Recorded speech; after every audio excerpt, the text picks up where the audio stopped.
Hi, everyone. Welcome to today's webinar, an overview of the New England PTTC Prevention Workforce Needs Assessment. I'm Kristen Erickson, the Distance Learning Coordinator for the New England Prevention Technology Transfer Center. So I'm going to turn it over now to Scott and then to our presenters to lead today's webinar. Thank you. So I just briefly wanted to welcome everyone to the webinar today. We're very excited to present this. So as you may know, the PTTCs launched back in October in 2018, and in our first year, one of our major projects was to conduct this needs assessment to kind of get a baseline for what some of the needs were for the workforce, the prevention workforce, in terms of training, workforce development, technical assistance. So we're really pleased to present the findings of this for you. And I would just ask you to kind of keep in the back of your mind as you're listening to the results of this, thinking about how this applies to where you are working, and you're doing your work, and thinking of how the PTTC can help address some of the things that we'll talk about in your area. So that's really all I have. Thanks again for joining us. With that, I'll turn it over to Kim and Megan. Good afternoon. My name is Kim Magoon. I'm a research analyst with Public Consulting Group, and our research supervisor, Megan Hawks, is also on the line today. As Scott mentioned, AdCare was awarded the Cooperative Agreement for Prevention Technology Transfer Center for New England in September 20. Kristen, there. From SAMHSA, and the New England Prevention Technology Transfer Center then contracted with Public Consulting Group, or PCG, to conduct a prevention workforce needs assessment for the 6 New England states: Connecticut, Maine, Massachusetts, New Hampshire, Rhode Island, and Vermont. And the goals for the PTTC were really threefold.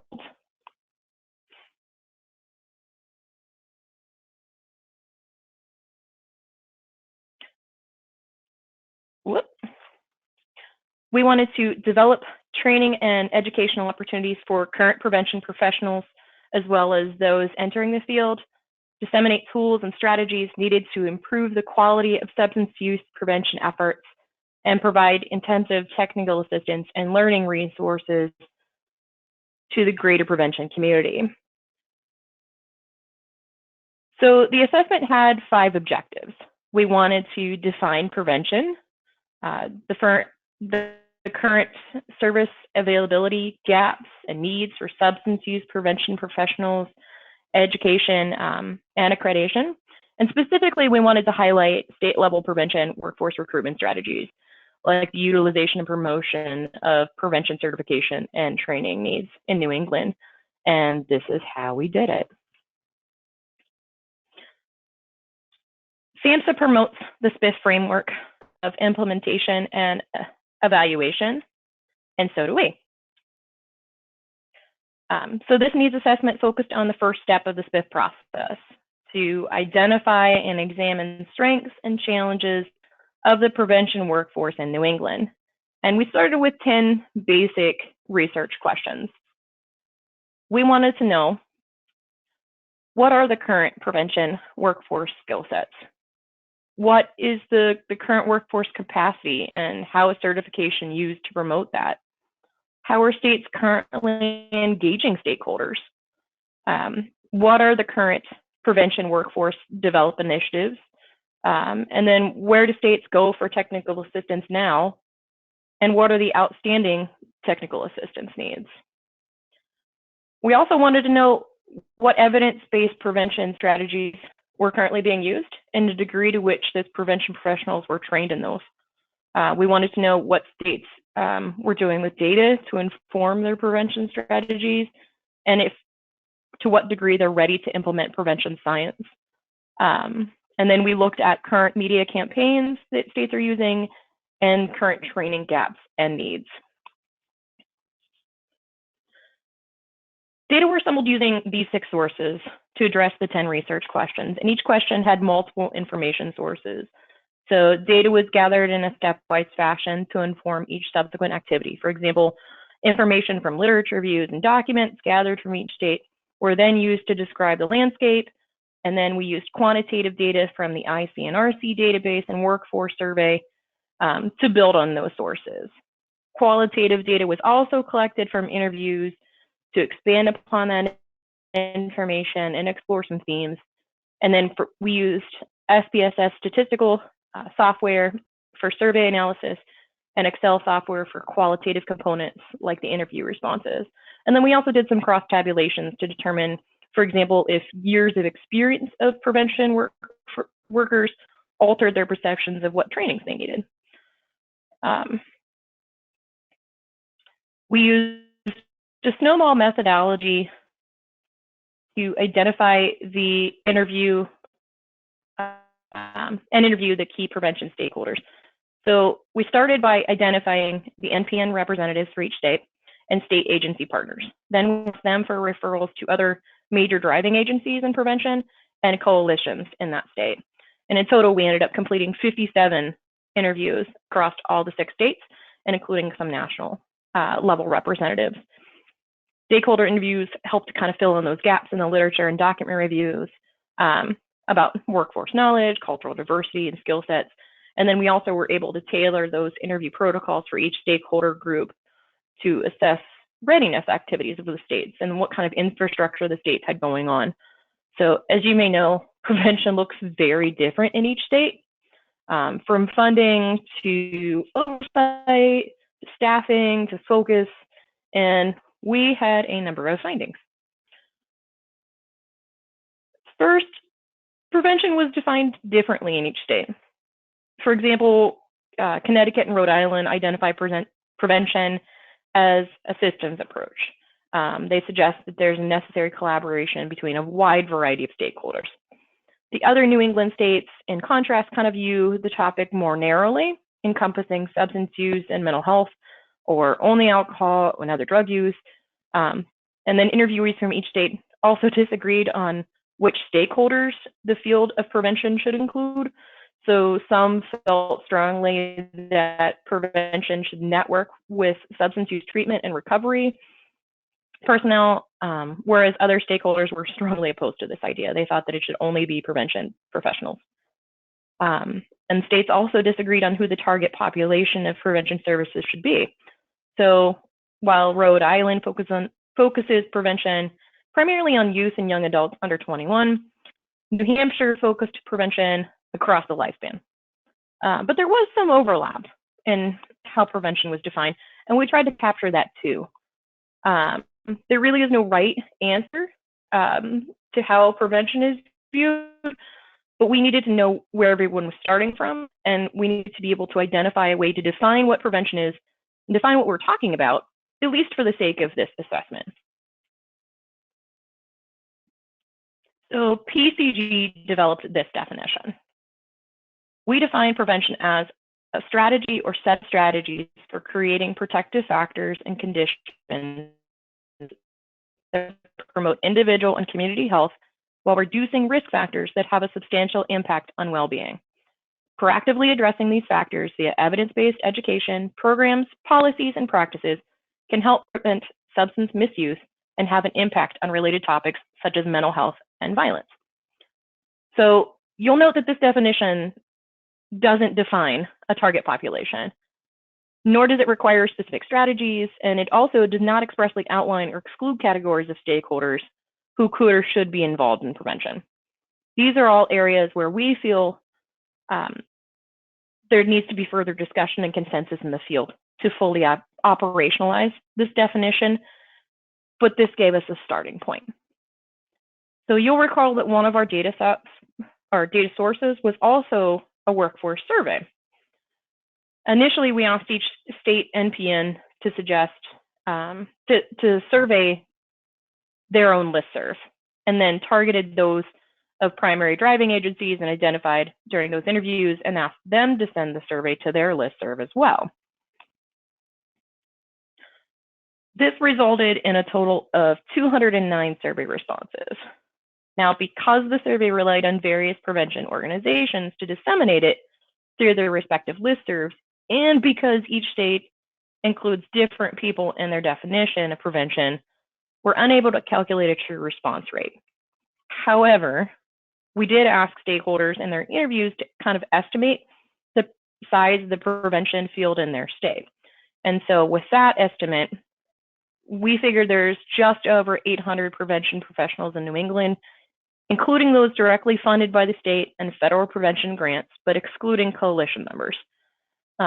So we estimated that we had about a 25% response rate overall, and we could loosely estimate representative percentages based on the approximate size of each state's workforce.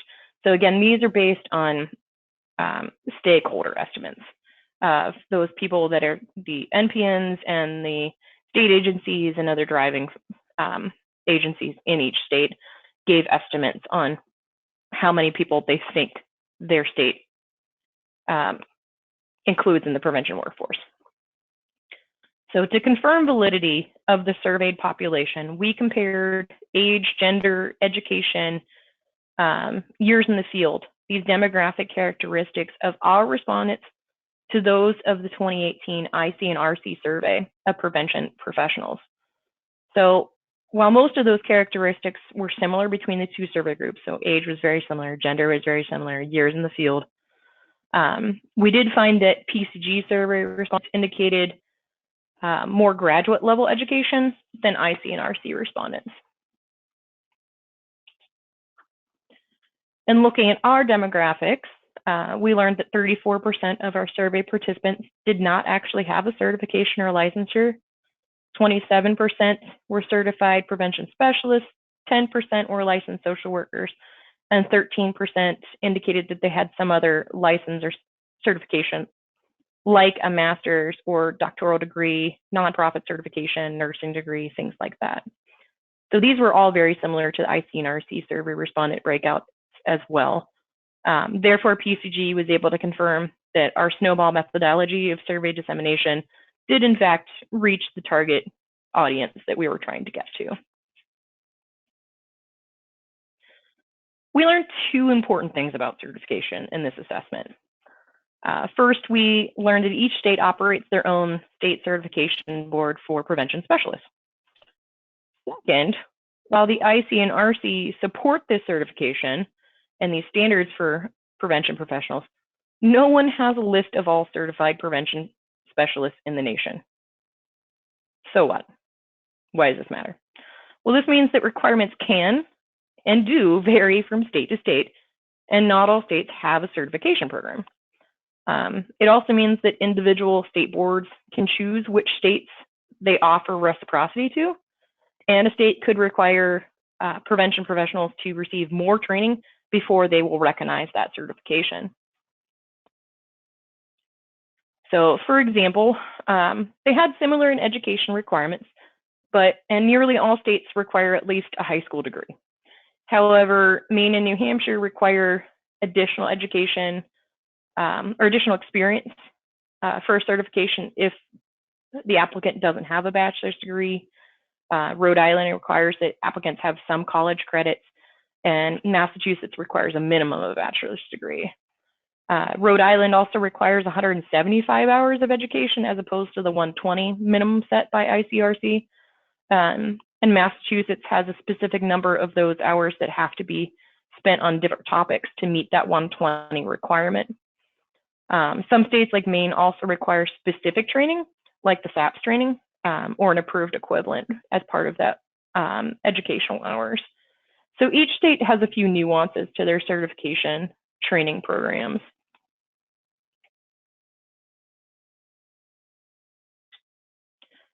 To evaluate workforce capacity, we utilized Andrew Rupert's methodology for measuring and enhancing workforce capacity, and this framework suggests that capacity could be conceptualized in terms of 5 levels. So first, on the individual level, she believes that people must recognize the importance of prevention and see the benefit of the service.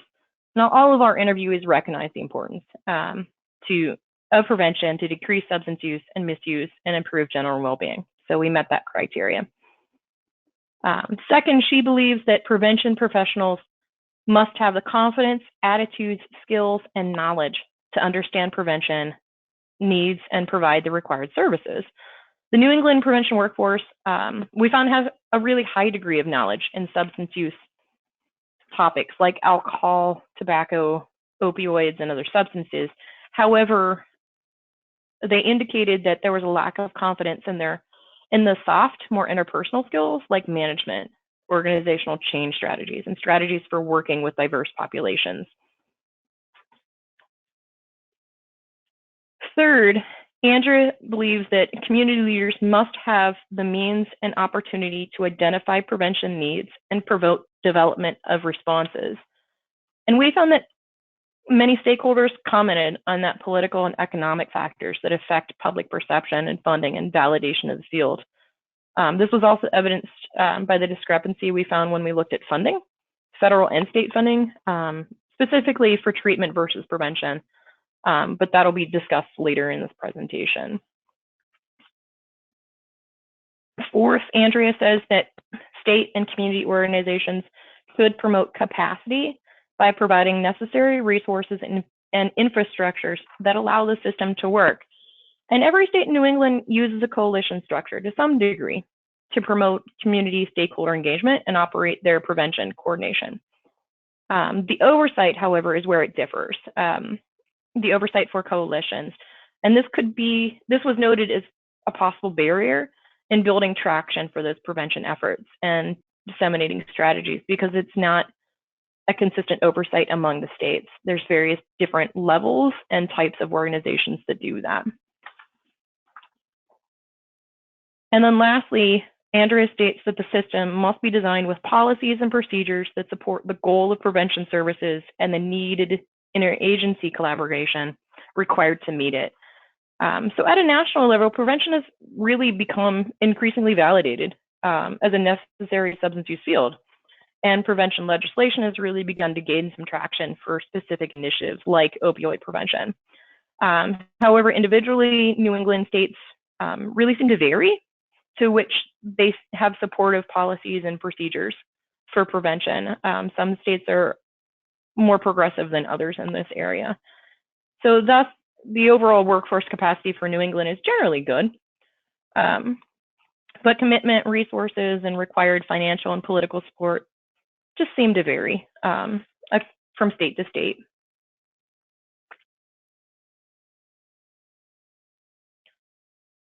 Additionally, we looked at the prevention workforce recruitment in New England. This is a quote taken from the ATTC, that low wages, high turnover, and a shortage of workers, insufficient professional development, and stigma have contributed to a workforce crisis. Now, of course, the ATTC was referring to treatment professionals, but the same could be said about prevention. Without clear educational standards, well-defined career paths, and adequate compensation, and the necessary resources for professional development, substance use workforce in general, that recruitment is just an uphill battle. So we looked at current recruitment to get a clear picture of the state of things. We found that just under half of our survey respondents had been in the prevention field for over 10 years. However, this also means that about a third of the respondents are rather new to the field with 5 or fewer years of experience. For our analysis, we classified those with 5 or fewer years as new professionals and those with more than 10 as advanced.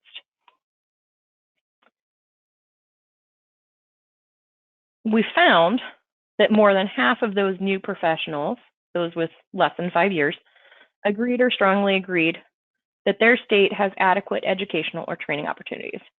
But this decreased to 34% for advanced professionals. So there's an apparent need for more training opportunities, especially for those more advanced professionals. We also looked at career development, and a quarter of new and advanced professionals reported that they did not have access to career development opportunities. So that is, they couldn't see how they could advance their career in prevention, or were uncertain as to whether there was a way to advance. So this also became an area of need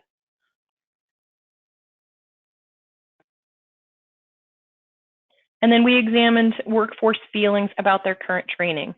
So in general, survey respondents have received a wide variety of training. And I said they're pretty well trained. New and advanced professionals feel most adequately trained in basic substance use topics like alcohol, tobacco, and opioids, but they stated that they felt least adequately trained in prevention of staff burnout, organizational change strategies, recruitment and retention of staff, advanced skills and knowledge in working with diverse population. Those softer, more interpersonal skills were a little bit harder. But both groups of professionals were also asked about what trainings they'd like to see. While every state had a slightly different prioritized list, these were the top 10 requested training topics. You can see there's a mixture of both hard skills and interpersonal soft skills. So advancing skills and knowledge of working with diverse populations, strategies to reduce stigma, social and environmental factors, co-occurring, suicide assessments, trauma-informed.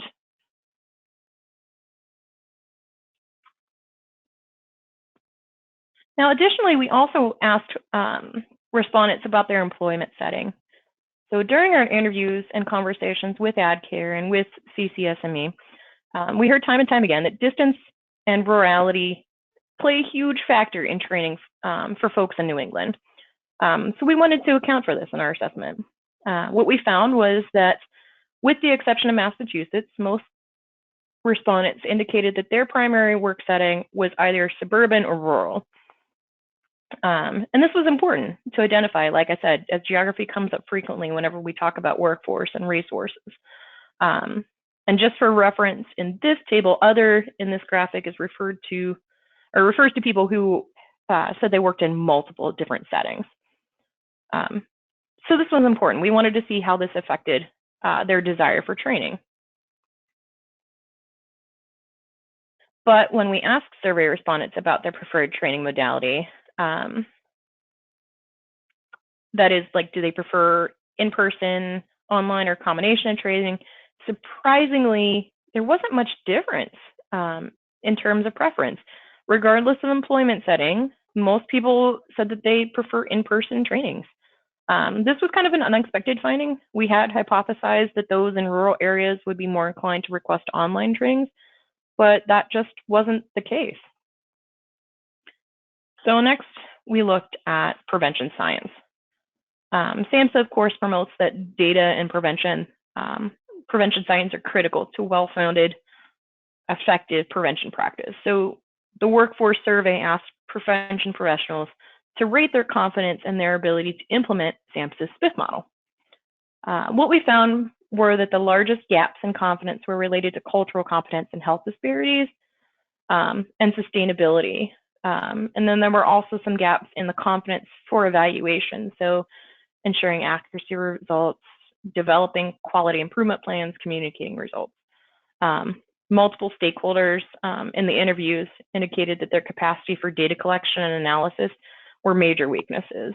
And they would like additional trainings on how to utilize data to inform practice and how to best present that data to various audiences. Of course, all prevention efforts must be based on evidence-based practices for states to continue to receive federal funding. So the survey respondents reported education, information dissemination, and community-based processes as the most commonly used evidence-based strategies. However, they also used environmental alternative activities and problem identification and referral. In terms of data, some state task forces and organizations are admittedly better at this than others. One commonality in substance use data is that every state in New England participated in a statewide epidemiological outcomes work group, or an SEOW, or sometimes called a SO. More than half of survey respondents use an SEOW data to inform their prevention practices. However, the degree to which the group is used among states tends to vary. Some states like Maine use the SEOW as a data clearinghouse, whereas others like Connecticut and New Hampshire have adopted their own structured prevention clearinghouses for data. And then some other states are still struggling to centralize that data sharing and availability. While data sharing can be difficult, there was still a very strong positive response about how often stakeholders use data to inform their prevention work, and almost all of our interviewees and survey respondents stated that they try to use data as much as they possibly can to inform their work.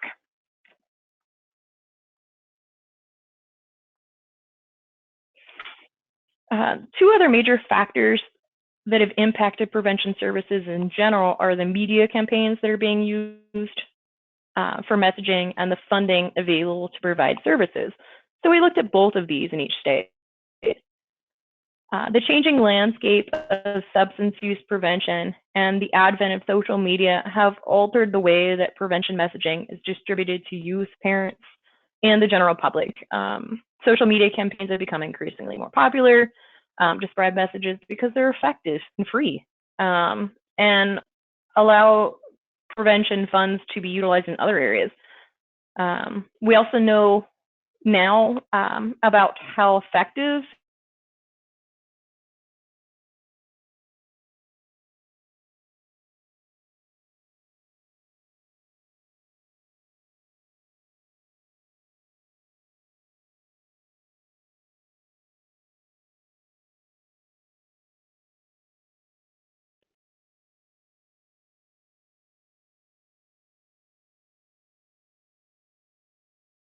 You may have lost your audio. Can you hear us? Oh. Can curtail substance use. A lot more research has been done over the last decade. Professionals. And it's clear that prevention professionals really understand this principle. And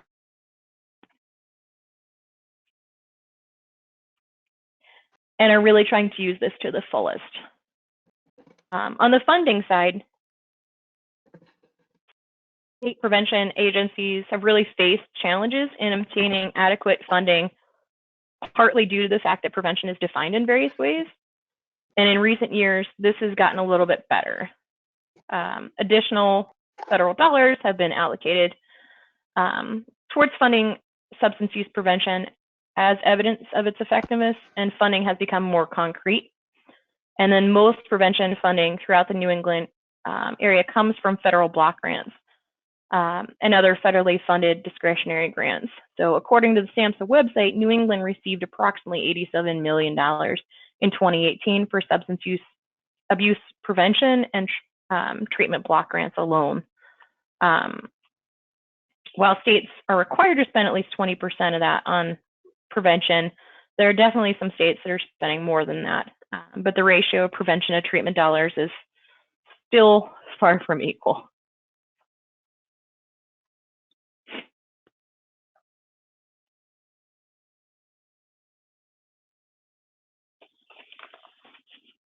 So we had three major takeaways from our findings. First, substance use is evolving and prevention is too. Decisions surrounding federal policy, how prevention and treatment efforts are developed, who's targeted, how prevention is funding, have really changed in the last decade. Unfortunately, this has made it more difficult for specialists to define what prevention is and their role in the substance use continuum. Second, workforce recruitment and retention are big issues for the prevention field. The workforce is already experiencing high turnover. Prevention specialists need access to career development opportunities that match their career goals. And the prevention workforce already has a high degree of knowledge, but they indicate that there's a lack of confidence in interpersonal soft skills like management, organizational change, ethics, and working with diverse populations. So this is definitely an area where more training and technical assistance could be useful. And lastly, prevention certification is viewed as both a benefit and a barrier. So like we said earlier, most New England states have identified certification as a strength. It can promote consistency, legitimacy, quality in the field, but it also can act as a barrier to those trying to enter the workforce or to those being recruited because it's not compensated on the other end. So we developed a few recommendations for the PTTC based on our findings and takeaways. So you remember at the beginning, we offered a definition on which this assessment was based. That prevention is a strategy or set of strategies for creating protective factors and conditions that promote individual and community health while reducing risk factors that have a substantial impact on well-being. Proactively addressing these factors via evidence-based education, programs, and policies and practices can help prevent substance misuse and have an impact on related topics such as mental health and violence. So having a complete definition will help states more clearly collaborate with each other and the appropriate strategic partners, request funding, track data, provide training and education of the workforce, and really help develop comprehensive programs, policies, and practices. But without that clear definition, this level of consistency becomes very difficult. So our first recommendation is promoting that consistent definition. Second, we suggest partnering with state training and TA agencies. So in addition to offering regional trainings and technical assistance, the PTTC could really assist state-level training and technical assistance partners to develop their own specific trainings to meet those needs. The extent of reach of that training and technical assistance done in this way may allow for more availability to connect with those more rural areas where folks still want in-person training, to contract with local schools and less centralized areas, and to provide more in-person trainings in general, and other prevention events throughout each state. Our third recommendation was to expand the repository of data and resources.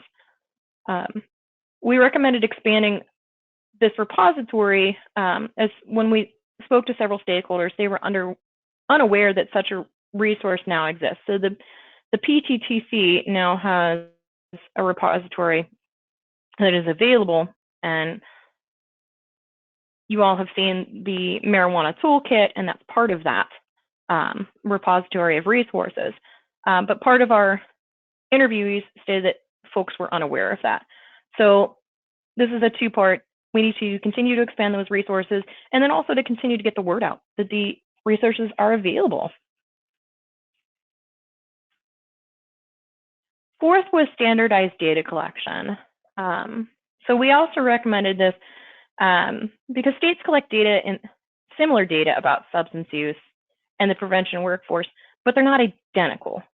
So this impacts not only decision-making about prevention services, but also the ability of these states and agencies applying for state and federal funding to demonstrate change over time and to really demonstrate that impact to prevention services.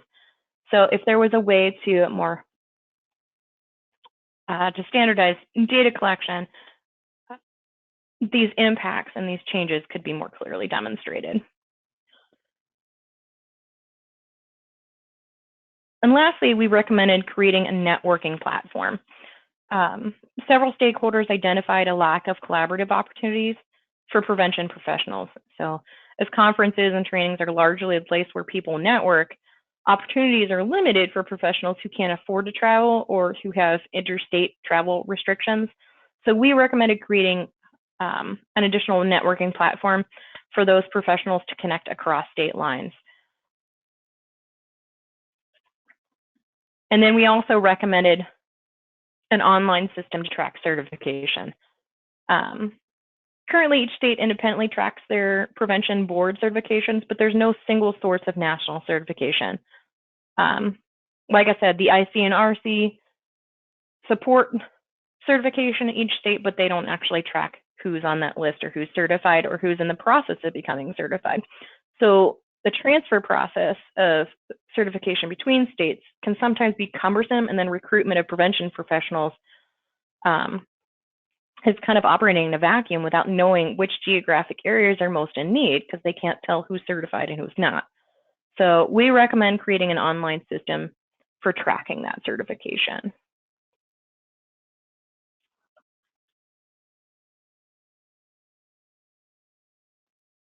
This was obviously a very extensive and thorough assessment. The full report is available at the New England PTTC website listed here, or you can go to pttcnetwork.org and then drill down further. Of course, with any good SPIF model, this assessment is only the first step. The evaluation continues as the PTC really begins to gear up and implement those training and technical assistance programming options.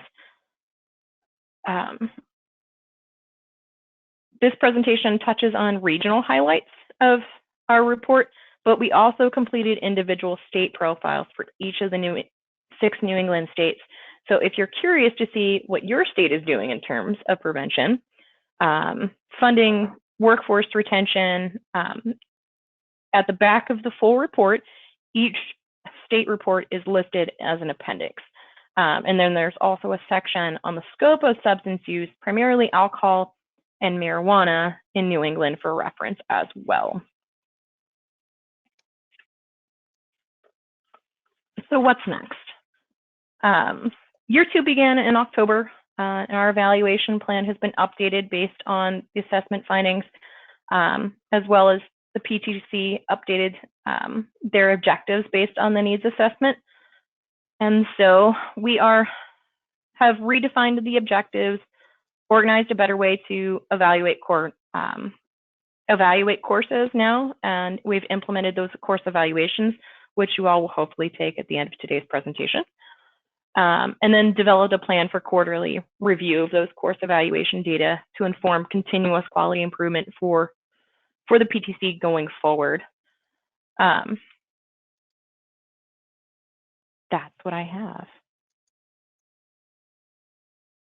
Questions?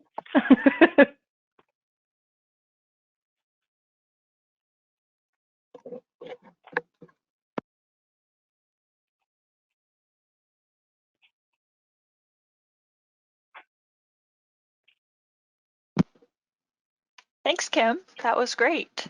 Let me see. So I'm opening up the question panel here. So if any of the participants have questions, you can go ahead and type them in. You should be able to find that question section right in the toolbar area on the GoToWebinar, and you can send those on to us. I'm sure there will be some questions. I will anticipate some questions. I will send out a copy of the slides to everyone who was on today's webinar, as well as along with the evaluation links. And I'll send the link to the actual needs assessment report as well. So if anybody hasn't been able to access that before, I'll send that out to you. It's all available on the New England PTTC website as well, but it's easier if you get a direct link.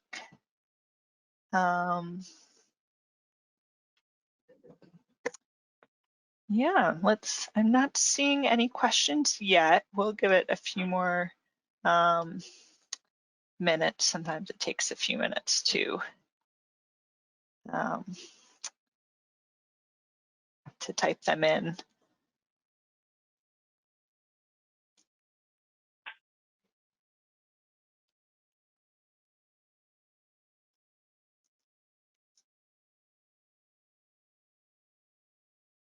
One thing, I like that definition for prevention that you have included in the needs assessment, and you may have already said this, but could you remind us where that definition came from?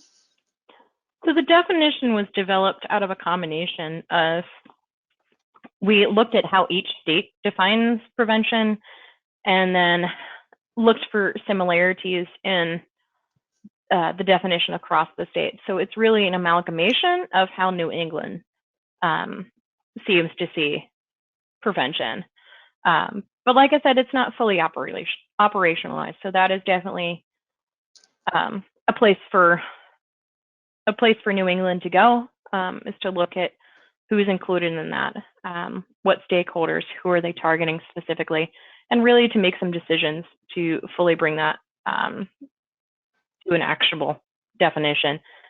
We started with that as a basis to define who we were talking about in this assessment. We do have a question here as well. It says, I'm curious if there are any thoughts about how networking across states or within states can occur. Do you have any thoughts about technology that would be used for something like that, or any other thoughts of how that type of networking might work? Sure. PTTC has already started a mentorship program. I think that is one of the ways where they are going to try to build this networking opportunity and platform across states. They've, believe, Erin Dunn from AdCare is leading that mentoring pilot, and I think they've only met once so far. So it's just a pilot program to start, but it's a way to move in that direction. And I think that participants in that pilot program will have the option to either be paired with a mentor in their own state or a mentor in a different state, or perhaps a couple. I don't know if the design is fully fleshed out yet, but that would give folks a way to connect with others remotely, to get a little more, opportunity for networking and guidance along the way. Yeah, that's great. Let's see, what other questions are there? Another question was, I know you talked a little bit about the certification as having kind of a benefit and a barrier. And do you have any recommendations other than better tracking of that certifications across the states, but any recommendations for how to make that certification be seen as less of a barrier, or how to overcome that aspect of? Sure. I mean, that's the question, right? I mean, you want to be able to promote consistency and legitimacy in the field and quality by also not creating a barrier to folks who want to get into the field. So there's a couple ways to do that, where you could set up a system that incentivizes prevention specialists to receive that certification, or somehow looks at a way to reimburse for part of that certification, because it's not cheap. I mean, it's over $1,000 if you're going to go through with the certification. So, I mean, it's not cheap, and that's a substantial expense for some folks. And then it's also time consuming as well. So figuring out a way to either help cover the cost of some of that, or to make it somehow incentivized that you have that certification. Right now, it's not something that's incentivized by employers. And so a lot of states won't require it unless there's a federal component that requires the certification. Yeah, that makes sense. Well, I don't see any other questions coming in right now. So we can, oh yeah, we do. There's another comment from Megan here, that buy-in from leadership is also a way to help promote that certification as a benefit rather than a barrier.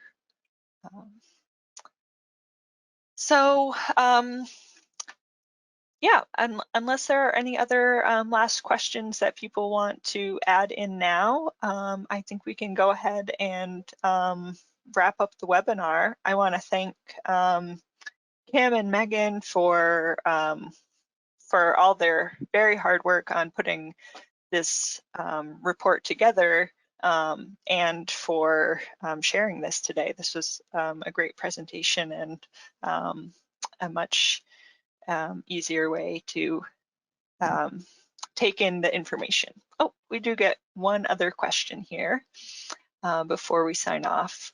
Do you know if the other PTTC regions are doing evaluations?